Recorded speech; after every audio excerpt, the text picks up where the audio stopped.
I'm Terry David Mulligan, and this is Mulligan Stew on the CKUA Radio Network, and Mulligan Stew, the podcast, and Mulligan Stew, the Zoom thing meeting with Colin Cripps. Colin? Terry, great to see you. I was going to, thank you. Where have we found you? I'm at home in Toronto. What part of Toronto? I live in what they call the east end of Toronto. So just on the other side of the Don Valley. Yeah. And so just off the Danforth, which is kind of famous for the, there's a bumper huge to bumper traffic.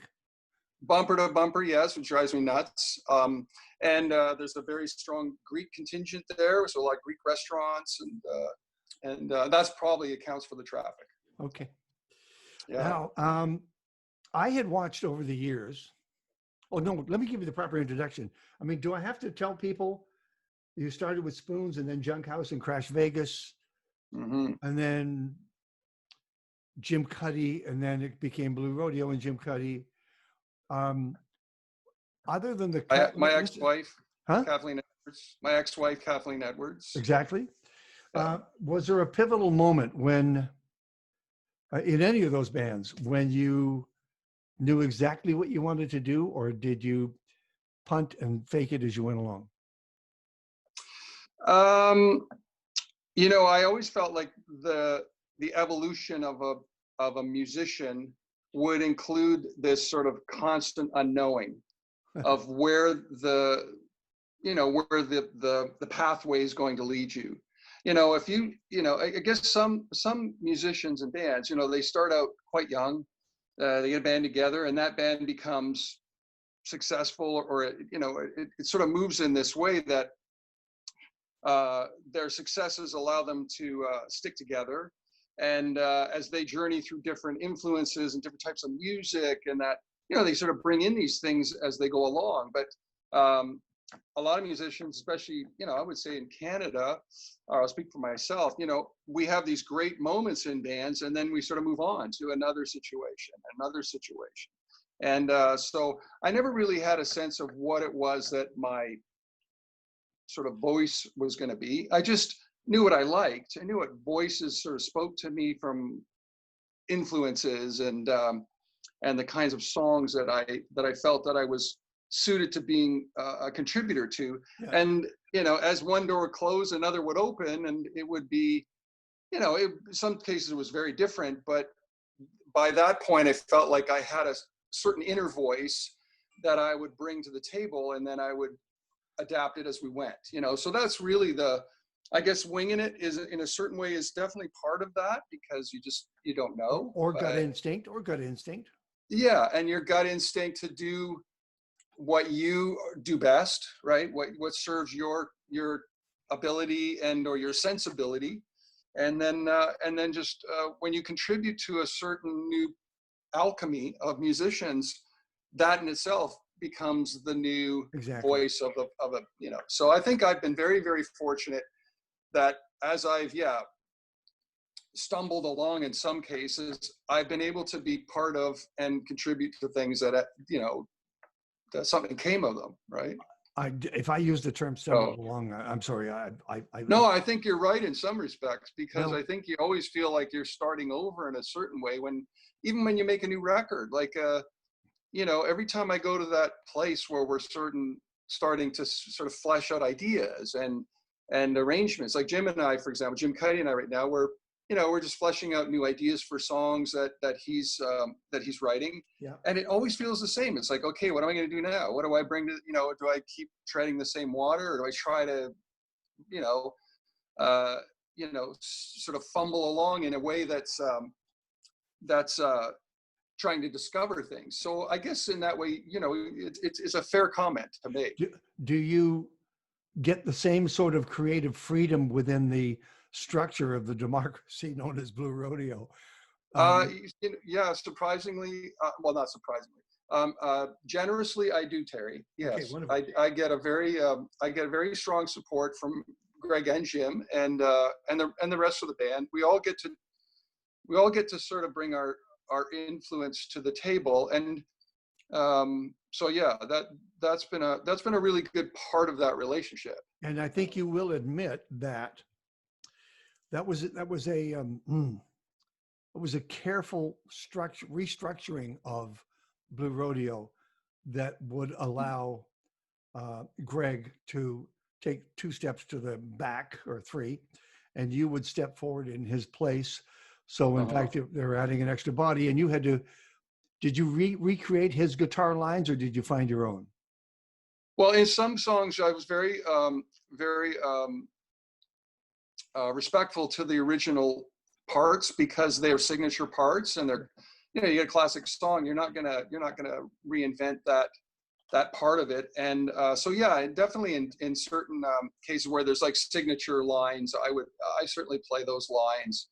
For example, Till I Am Myself, I play it like it was recorded, and I'm happy to do that. I love that. I love the parts that Greg came up with, and I think they make it the song that it is. They help make it the song it is. And so in other cases, though, I get to do my thing. I always add my own little flavors, for sure. I'm not it's not like, I'm not, sort of given the ability to do that. And then there's songs, like we do songs where there's drawn out, Blue Rodeo's always had this, this signature of having jams and drawn out sections within a certain chordal framework. Well, in those, it's like, I do pretty much what I bring to the table, and that's always very supported. All right. Oh, by the way, I should have asked you at the very top. I'm sorry. Are you safe? Are you well? I am. I'm doing quite well. What's Toronto? Toronto is definitely.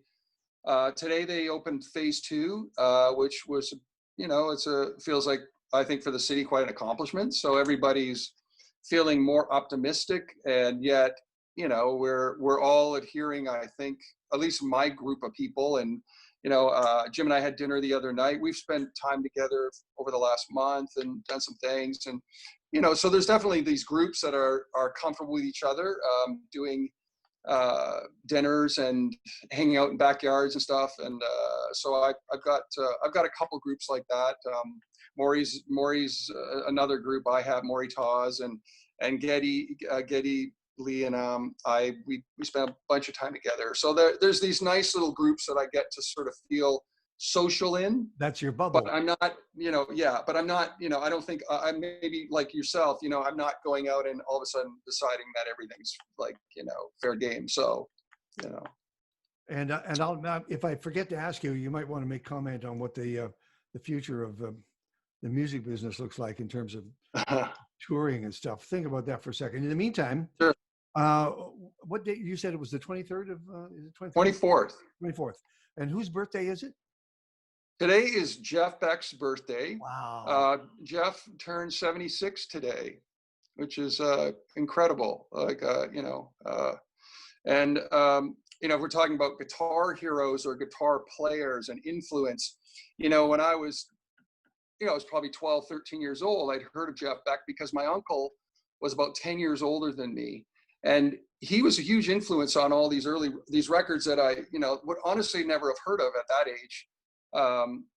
Because they weren't necessarily all part of the mainstream, but they were certainly part of what, say a guy in his, early 20s who had a really good taste in records and music.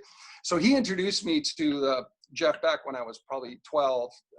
I know I didn't even have a guitar at that point. I wasn't playing any instrument. I had a fascination with it, and I was really interested, but I didn't have one. Anyways, the first record I think I heard Jeff Beck's was the Truth album. Oh, of course. And it just, to this day, I still, I have that record in my library, and I put it on. I just like, I was like, no wonder these guys were so, they were so musically innovative, and yet they were so accessible. The music was rooted in it. Rod Stewart was just passing through. Yeah. And how crazy is that? I finally got to, because I love the album. I finally got to see them tour that. Well, actually, I saw it twice at the Paramount in Seattle. Wow. And I was backstage doing the interviews when the opening Right. act kicked in. And I said, who is that? And they said, that's a horn band called Chicago Transit Authority. Yeah. And there were 9 pieces, and they were phenomenal. Yeah. They were so good. And so you had Chicago Transit Authority opening for Jeff Beck and Rod Stewart. It was a great night.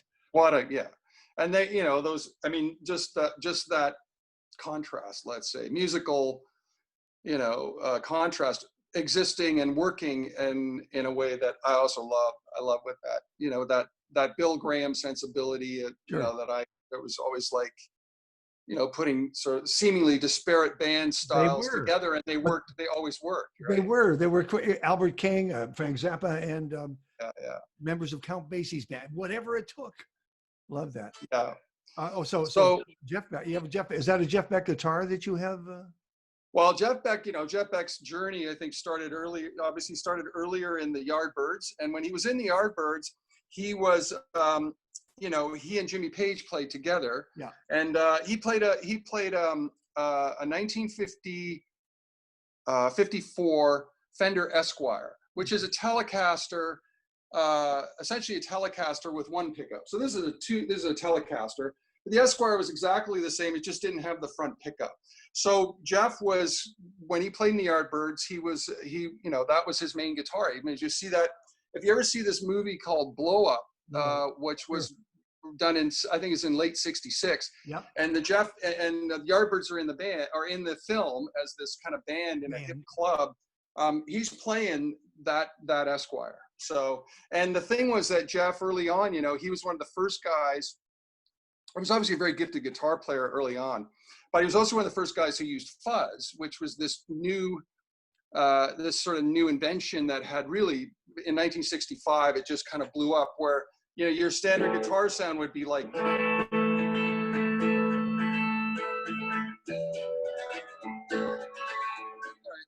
kind of twangy Fender country sound. And then this is called the Vox Tone Bender. This comes out in 1965, late 65, and this is what you get.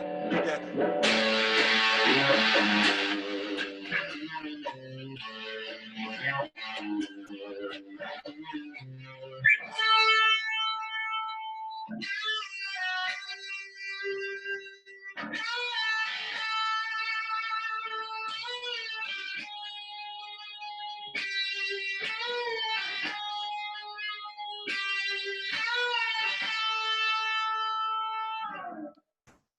So that's it.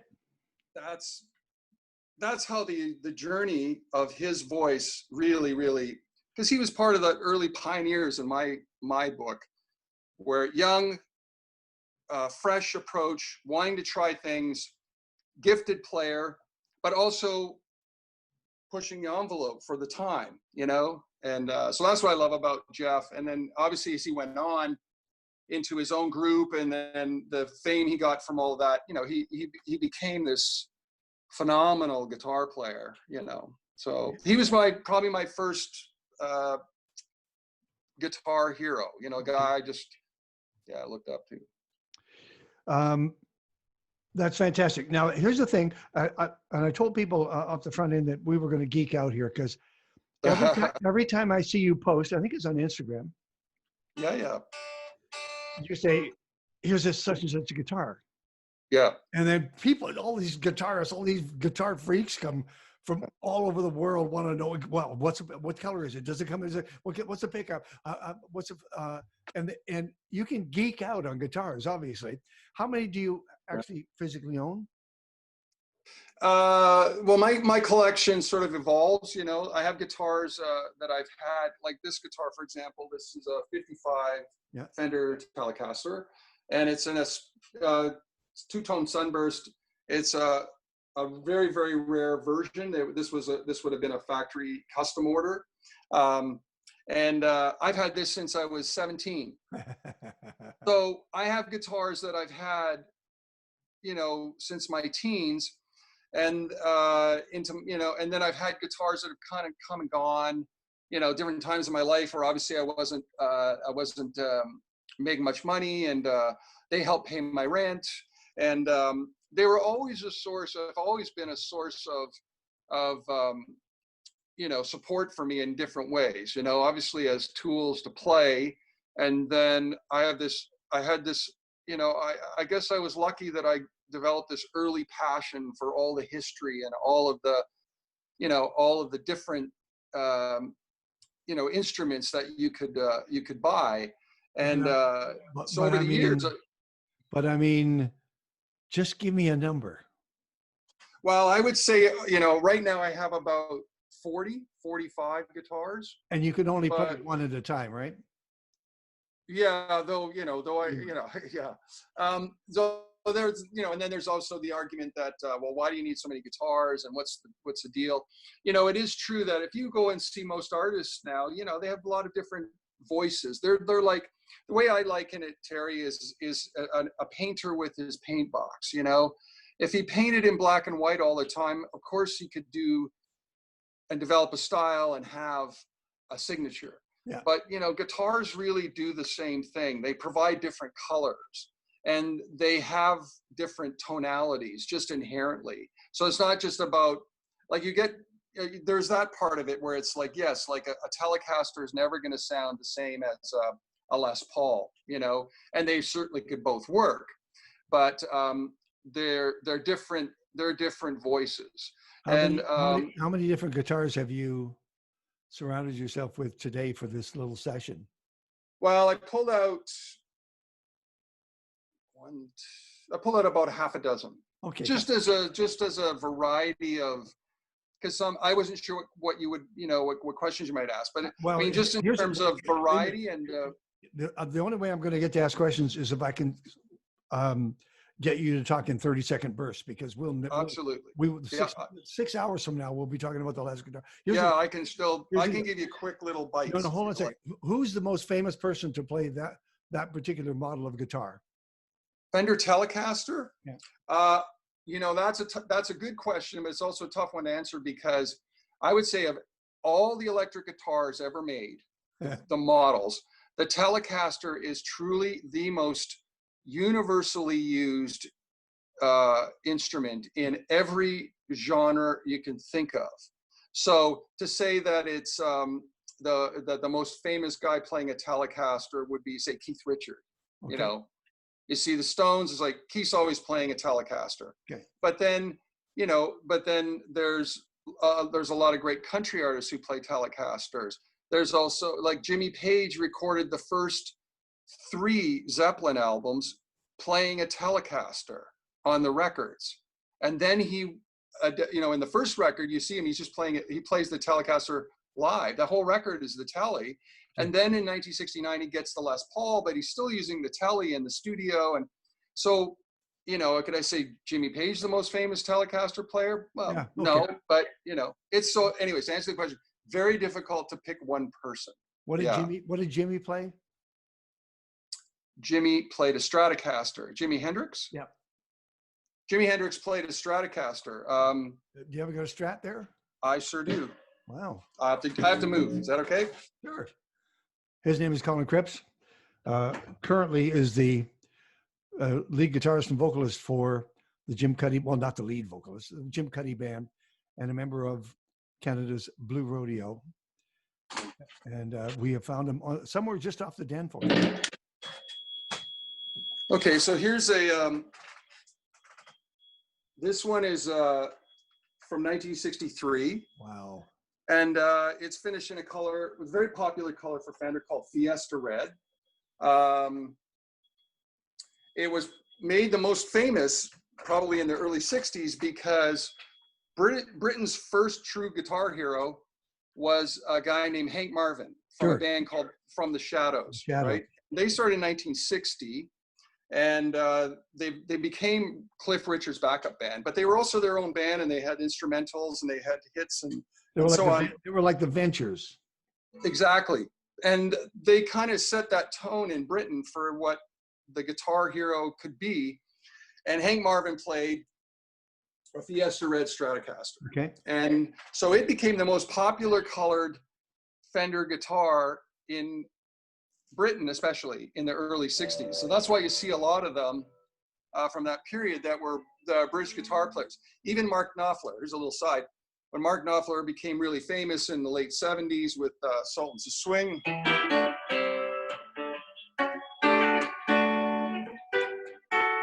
he was playing a Stratocaster, and his hero was Hank Marvin, so he wanted a Fiesta Red Strat. Okay.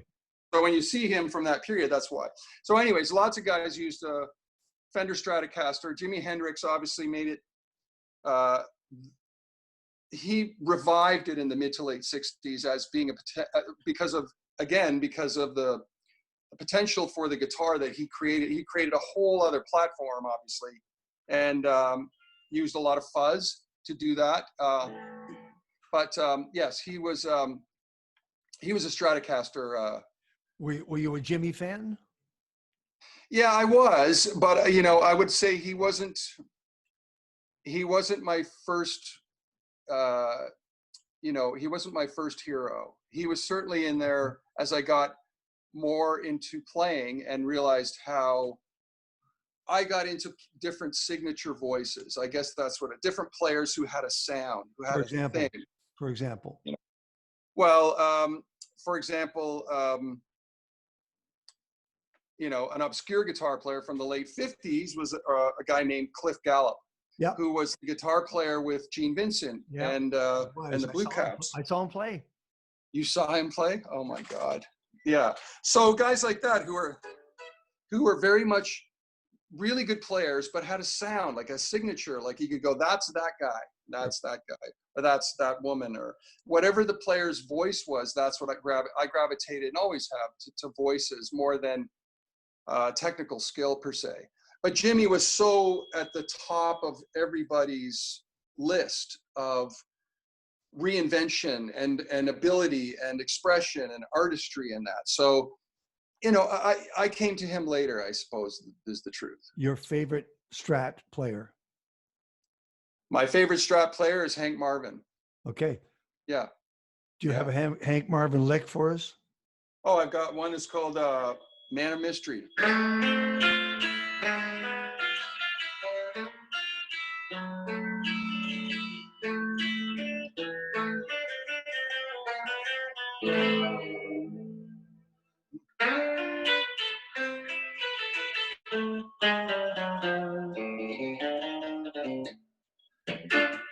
Of course.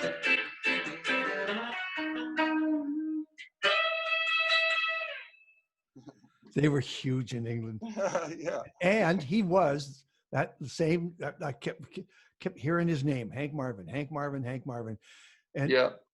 And he was a big deal there, an influence. Well, yeah, a lot of very famous guitar players that we know now, the British guitar players, will all cite Hank Marvin as their first hero, like Jeff Beck, Jimmy Page, Brian May, Mark Knopfler, Clapton, all these guys, he was kind of he was the first. And he got them to pick up that guitar. Absolutely. Okay. Oh yeah. Yeah. What is Eric Clapton favor these days, or what is his most famous guitar? Well, he was a guy who started out on Les Pauls, actually started out in Telecaster, he started on Les Paul, and then when he joined the Yardbirds, he played a Tele. Yeah. And then he transitioned to different guitars. As the music got heavier and louder, he transitioned to guitars that would deliver more of the horsepower, if you will. And certain guitars just allow for that. So Eric was extremely influential in every way, playing and tone and the guitars that went with it. So I'd say in a 5-year period, he went through, basically a bunch of different guitars.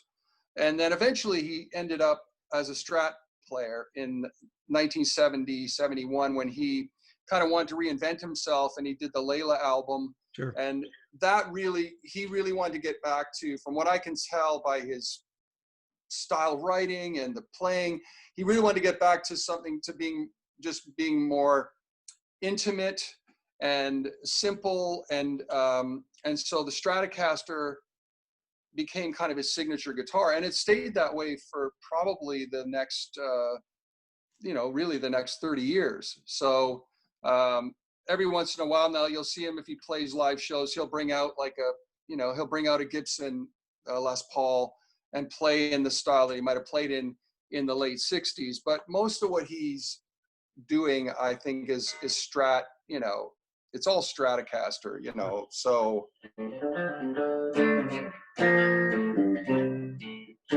That's all a Strat. Well, Strat. Yeah. So he's Colin Cripps. We're just geeking out on guitars. We're 2 in. What's your next guitar? Well, let me go to this, because this is a very influential guitar. He is, of course, a member of Blue Rodeo and the Jim Cuddy Band, and a slinger for hire, and collects wines. He knows his wines. As a matter of fact, he has his own wine, which I've never tasted. Okay, so the this Cuddy is by Taz. Wow.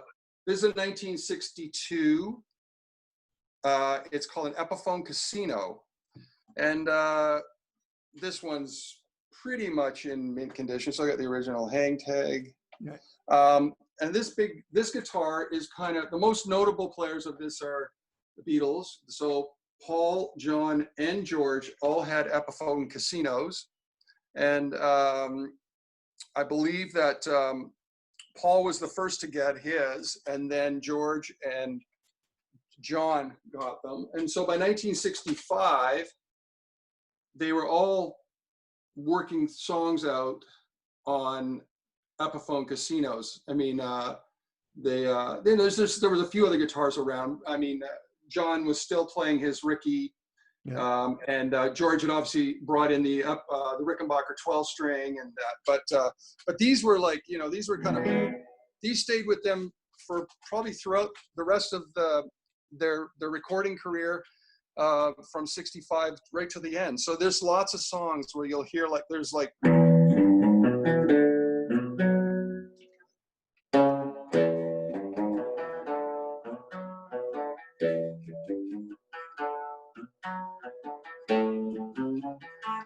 It's got that sound.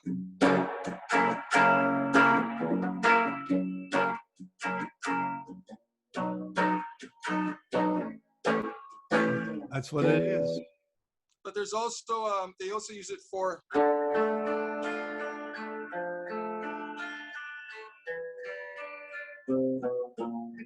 it's a little out of tune.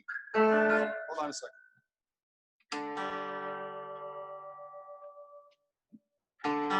All right. Yep.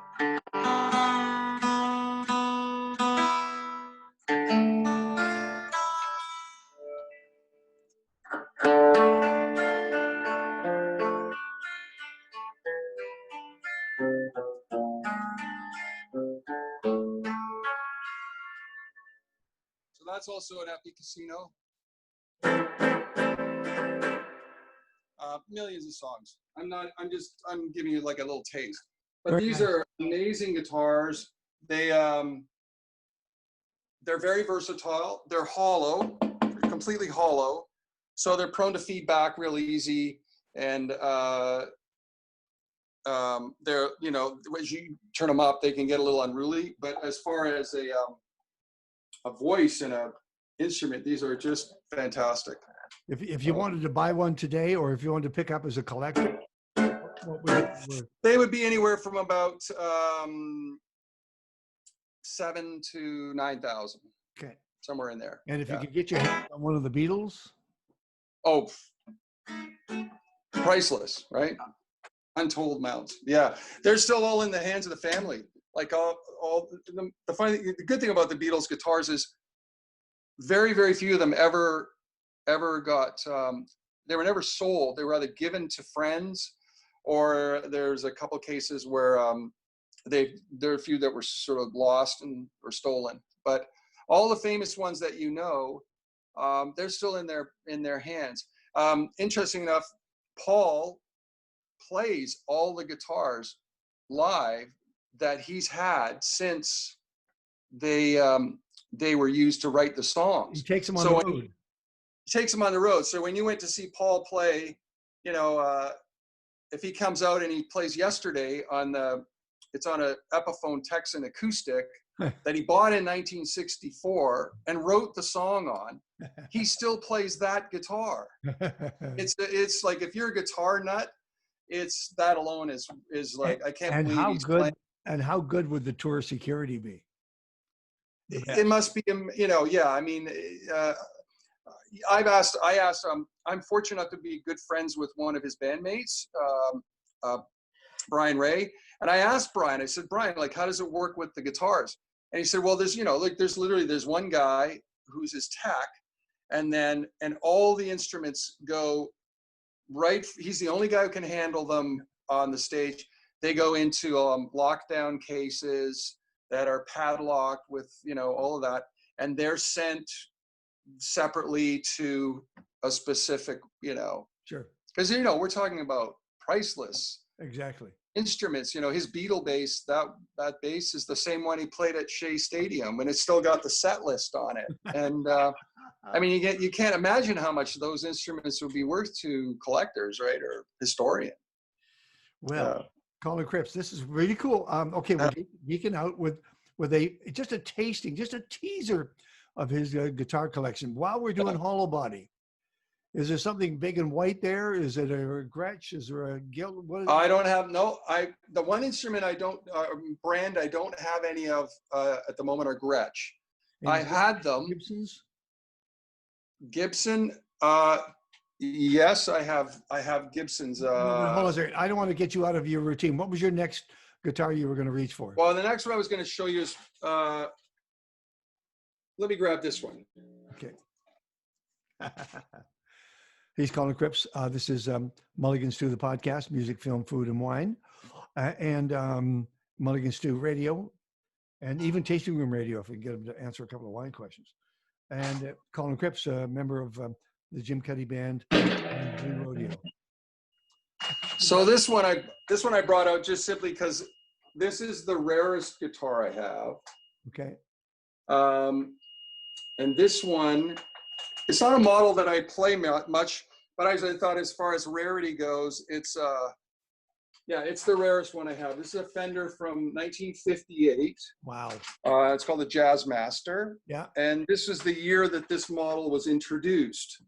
And so what makes this one extremely rare is the color, because Fenders at that point were, any color that you ordered other than the standard finish was custom order, basically. And they would do very, very, very small batches. And so this one, because it's first year and it's early, there's only 4 known examples of this one in this color. And so I just, you know, I acquired it through a friend of mine's collection, and it's just that. There's not much more about it that I can say is. Have we seen somebody play one of these on stage? Oh yeah. You've seen people play them. Jazzmasters are interesting because it's a Fender guitar, but again, like, it sounds very different than a Stratocaster or a Telecaster. It doesn't.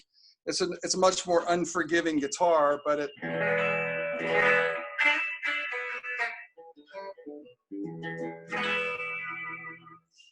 It's dry and it doesn't have a lot of sustain, but it has a sound.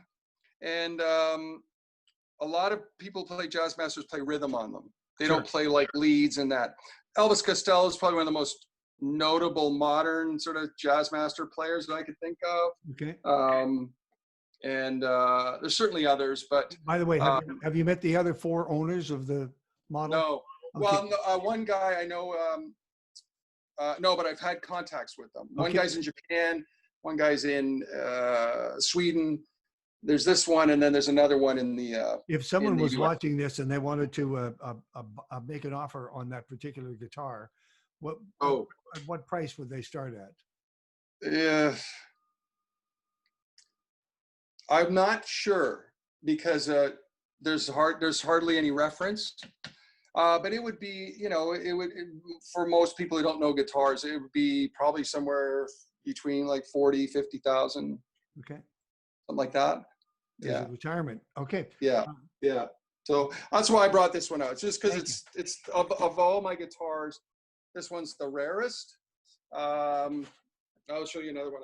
I got time for one, maybe two fast ones because I'm heading for Wineland. Let's see. Colin Cripps. So this one's geek.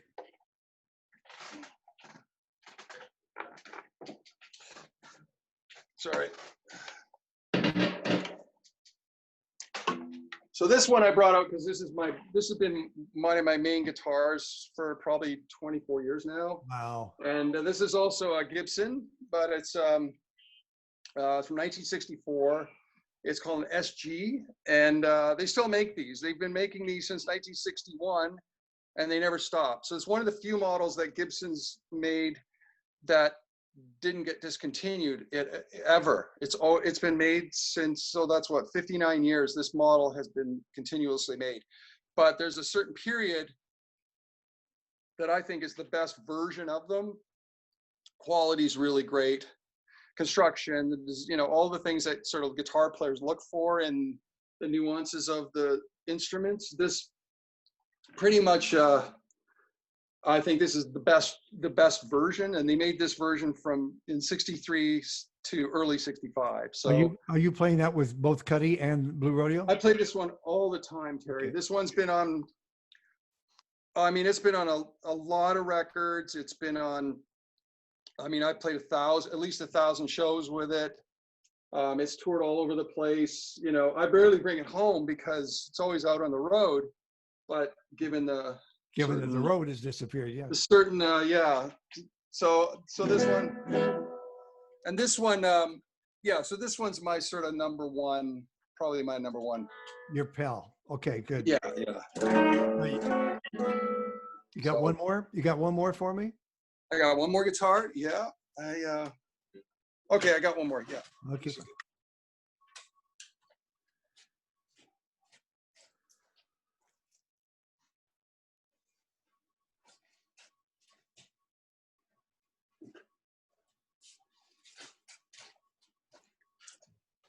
Okay, so there's a bit of a story to this one.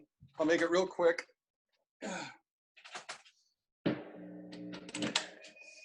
This is the most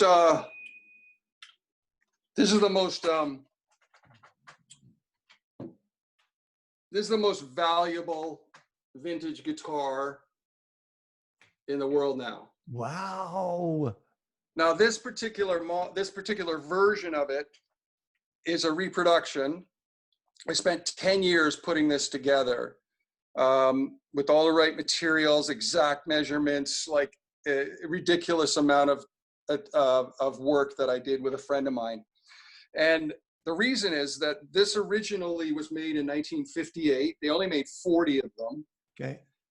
2 of them were converted to basses. So there's only 38 original versions of this guitar. It's called a Gibson Explorer. Okay. And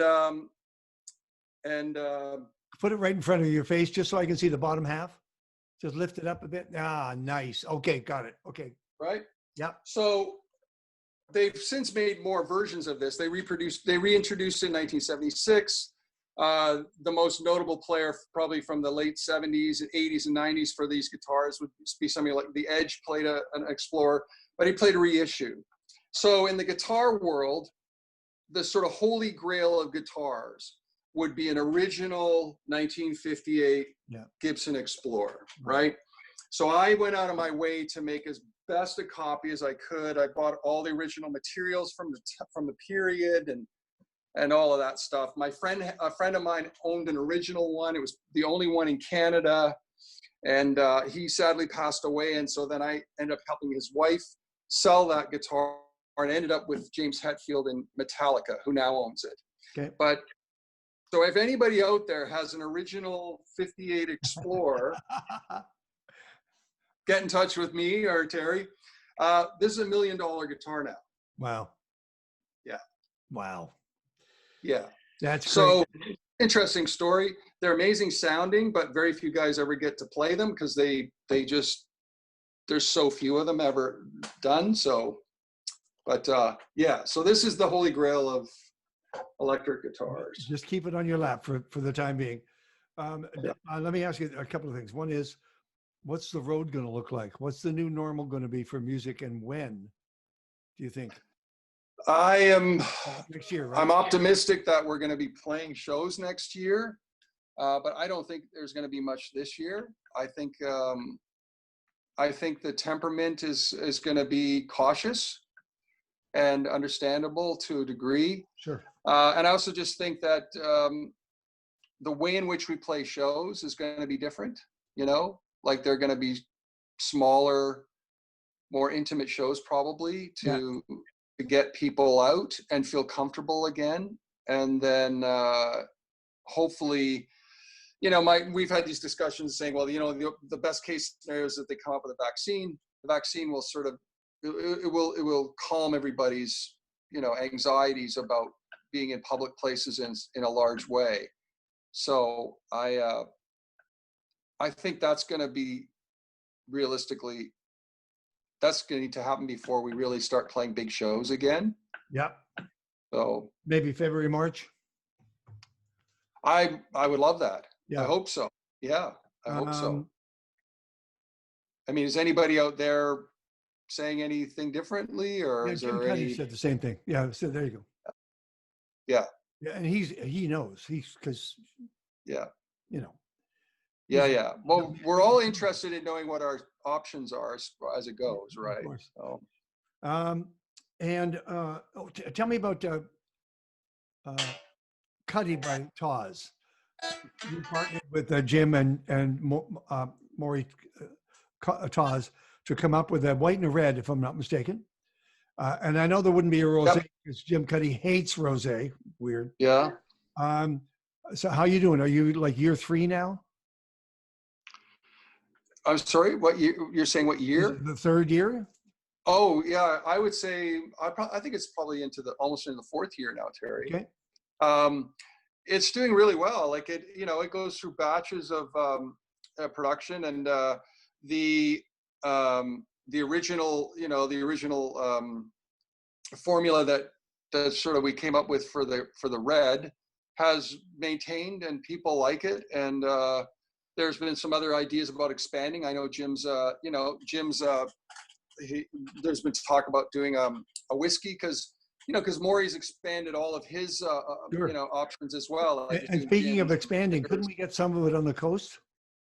You know, that would be fantastic. You think? I just heard that they were going to open up the BC wines to Ontario. So I heard that Canada. So that would be.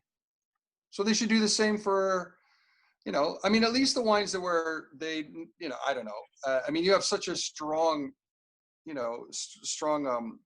wine market in BC. It's like, how does it work? Is it based on just people's appeal for certain things, or is it based on regional support? I don't know how. I know in Niagara they do really well because a lot of those wines stay in the region, right? Yeah. And we have a large population base to be able to support those industries. But I'd love to see those wines in BC and vice versa. I'd love to see, especially vice versa. Yeah. By the way, you might not have heard the news, but one of the sponsors of my show, Unsworth in the Cowichan Valley, Vancouver Island, was just purchased by the widow of Jess Jackson from Kendall Jackson.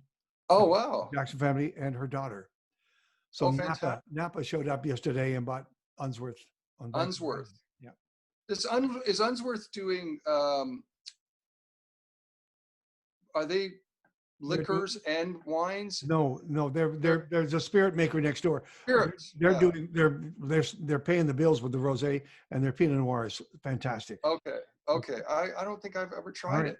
All right, and here's your speed round now. Are you ready? Okay. Your guitar speed round. Just very quick, couple of word answers about these guitarists. Yes. Pete Townsend. Absolutely one of my heroes. Ry Cooder. Otherworldly. Phenomenal player, phenomenal writer. Stevie Ray. He probably one of the greatest signatures for guitar players. B.B. King. Same. But but no, like truly, like, a Genesis player, somebody who created what we think of in terms of the blues. Okay. Chuck Berry. Masterful songwriter, doesn't get enough credit for his songwriting, in my opinion. Completely invented the genre, and how about his guitar riffing? Amazing, like the whole thing. Yeah, he's a pioneer. He's an inventor, and should get more credit for all the things he did. Two more. Frank Zappa. Absolutely an innovator and ahead of his time. Yeah, I don't think a lot of people understood what he was doing. And Colin Cripps. I definitely feel like I'm a journeyman, and I'm always in pursuit of being taught something and becoming a better musician. I steer myself that way all the time. Okay. Take care of those guitars and yourself. Thanks, Terry. And thanks for having me. It's always a pleasure. We're going to do this again, by the way. We'll have a new batch of guitars, okay? Anytime. I'd be happy to do it. Thank you.